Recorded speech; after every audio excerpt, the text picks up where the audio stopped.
गंगणपतये नमः. श्री गुरुभ्यो नमः.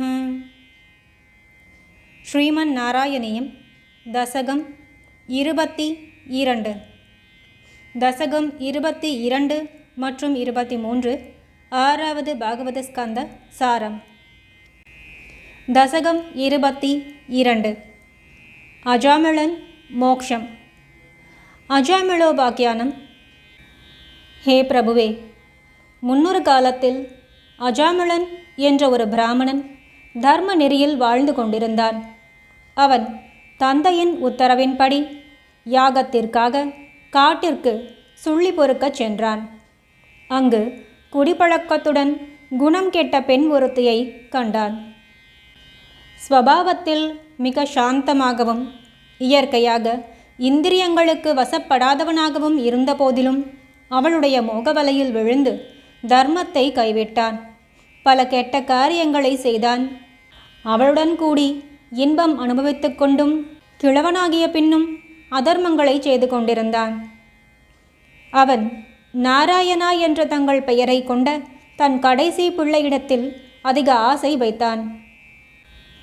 அவன் மரணகாலம் வந்தபோது மிக பயங்கரமான 3 யம கிங்கரர்களை எதிரில் கண்டு பயத்துடன் முன்காலத்தில் ஏதோ கொஞ்சம் செய்யப்பட்ட தங்களை பற்றிய நினைவின் வாசனையால் நாராயணா என்று பெயர் கொண்ட தனது பிள்ளையை கூப்பிட்டான். கெட்ட நடத்தை உடைய அஜாமிளன் நாராயணா என்று தங்களுடைய நாமத்தை சொன்னவுடன் அந்த நாமத்தின் மகிமையினால் 4 கரங்களுடன் மஞ்சள் பட்டு உடுத்தியபடி திவ்ய ரூபத்துடன் விஷ்ணுதூதர்கள் அங்கு தோன்றினார்கள். அந்த அஜாமிளனையும் பாசக்கயிற்றினால் கட்டி இழுக்கின்ற யமதூதர்களையும் பார்த்து இவனை விட்டுவிடுங்கள் என்று சொல்லி விஷ்ணுதூதர்கள் தடுத்தார்கள். அப்பொழுது அந்த யமதூதர்கள் அஜாமிளன் செய்த பாவங்களை எல்லாம் கூறினார்கள். ஹே பண்டிதர்களே, பாவங்கள் இருக்கட்டும், பிராயச்சித்தம் செய்யப்பட்ட பிறகும் எங்கனம் தண்டனை ஏற்படும்? தங்களை போன்றவர்களுக்கு பிராயச்சித்த முறை தெரிந்திருக்க வேண்டுமே என்று ஹோ பிரபுவே தங்களுடைய விஷ்ணுதூதர்கள் கூறினார்கள். சுருதிகளாலும் ஸ்மிருதிகளாலும் விதிக்கப்பட்ட விரதம் முதலானவைகள் பாபத்தை போக்கடிக்கின்றன. ஆனால் பாபம் செய்ய தூண்டும் வாசனையை போக்காது. பகவத் பக்தியானது பாபங்களையும் அவற்றை செய்ய தூண்டும் வாசனையையும் போக்கிவிடும் என்று விஷ்ணுதூதர்கள் கூறினார்கள். ஹே யமகிங்கரர்களே, பயத்தால் மெய்மறந்த இவன் ஸ்ரீஹரியின் திருநாமத்தை உச்சரித்தான். அதனாலேயே 1000 கோடி ஜென்மங்களில் செய்யப்பட்ட பாபங்களும் கூட பிராயச்சித்தம் செய்யப்பட்டுவிட்டது என்று ஓ பிரபுவே தங்களுடைய விஷ்ணுதூதர்கள் சொன்னார்கள்.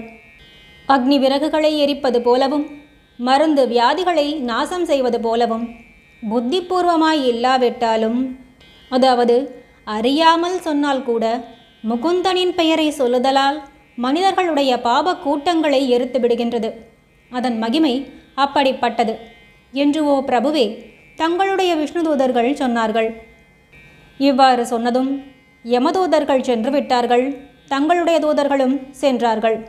அஜாமிளன் எஞ்சிய காலத்தை தங்களை தொழுதும் தங்களுடைய நாமங்களை சொல்லிக்கொண்டும் கழித்தான். பிறகு விஷ்ணுதூதர்கள் அவனை தங்கள் இருப்பிடமான வைகுண்டத்திற்கு அழைத்துச் சென்றார்கள். யமன் தன்னுடைய கிங்கரர்கள் விண்ணப்பத்தை கேட்டு பயந்து மிகவும் கவலைப்பட்டவனாய் தங்கள் திருவடிகளில் பக்தி செய்கின்றவர்களிடம் அணுகக்கூடாது என தன் கிங்கரர்களுக்கு திடமாக கட்டளையிட்டான். ஹோ வாதங்களை போக்குபவரே, ஸ்வப்பிரகாச ரூபியான குருவாயூரப்பா, அப்படிப்பட்ட தாங்கள் என்னை காப்பாற்ற வேண்டும். ஹரியோம்.